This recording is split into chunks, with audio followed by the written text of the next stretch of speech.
People are starting to talk, Hinge is not the same. Hinge is getting bad. But is this really happening? And if so, why is this the case? We'll also talk about what you can do to get the best results. To understand what's really happening, we should take a look at a similar app called Bumble. Bumble grew very fast when it launched. Tinder was the app most people use for a less serious relationship, and Bumble labeled itself as a serious dating app. Fast forward to 2025 and it has over 60 million users. So how much money do you think they're making?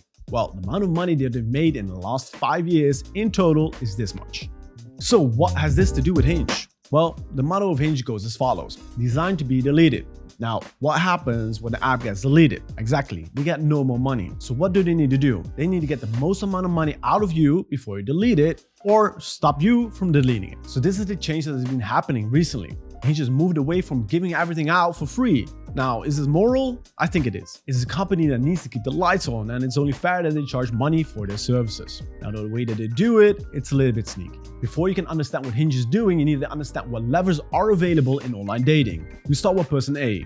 What the app is doing is showing him a bunch of profiles. Some he will be interested in and others he will not. So he will like all the profiles that are a good match for him. So level number one is which profiles does he get to see? So let's say he has liked 100 different profiles. What happens after this for person A? Well, in order to make a match, person 1 to 100 need to see his profile and like him back. This is not hard if a person has 5 matches.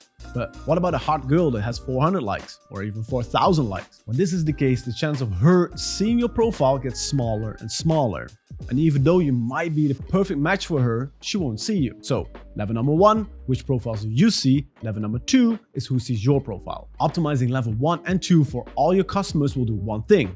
They will be enormously happy and you will get a lot of users. The only downside is there's zero reason for them to give you any money. So Hinge needs to change things. To manipulate level 1, they have started to do the following. The amount of people that you get to see that you're interested in has dropped significantly. Besides that, most people do something wrong that messes everything up, but we'll cover that later. So what is the outcome? You need to swipe a lot more, and a lot of the people you'll see are not necessarily your target audience. Besides that, they want you to go more to the people who are in your standouts. But as you might know already, you need to actually spend the rows in order to like those profiles. So what did they do for level 2?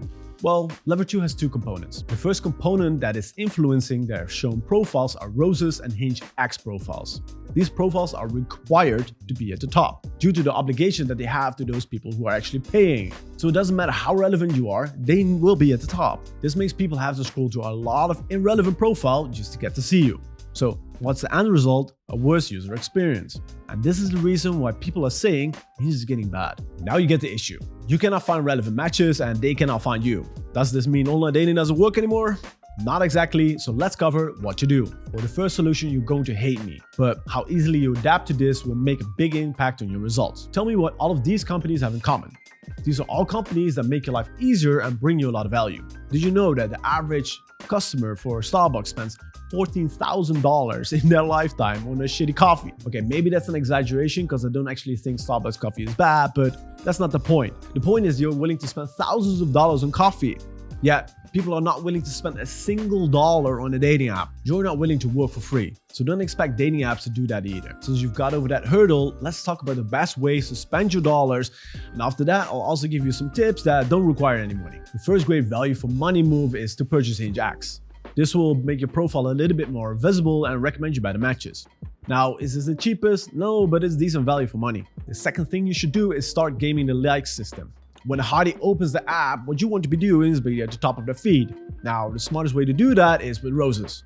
Not on all matches, but buy some and spend them wisely. If your profile is a 7, don't waste all of your roses on 10s. The likelihood of them liking you back is very slim. So like people that are your level or like 1 point above it. If you want to have hotter matches, paying is not the solution. The solution is actually get a better profile. Trust me, I know.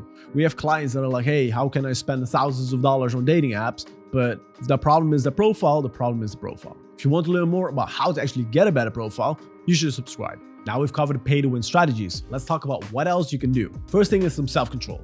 Hinge does have an algorithm when it comes to which profile it will show you. Starting to swipe everybody right that has a heartbeat is disastrous. That will make Hinge think, okay, we can feed him every profile we got.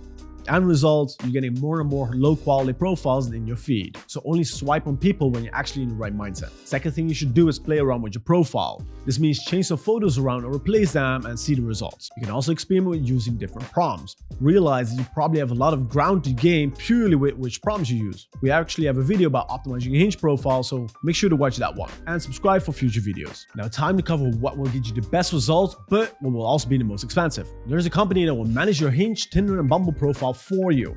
They will optimize your profile, do all the matching and texting for you, saving you a lot of time and leaving you just with a lot of fun dates to go on. That's actually what I do as the owner of Avalo. If this might be relevant for you, you can contact us through the bio. But this is definitely not required since you can do everything yourself. And if you want to see how to optimize your Hinge experience and how to get success with it yourself, make sure to watch the video that you see on your screen right now.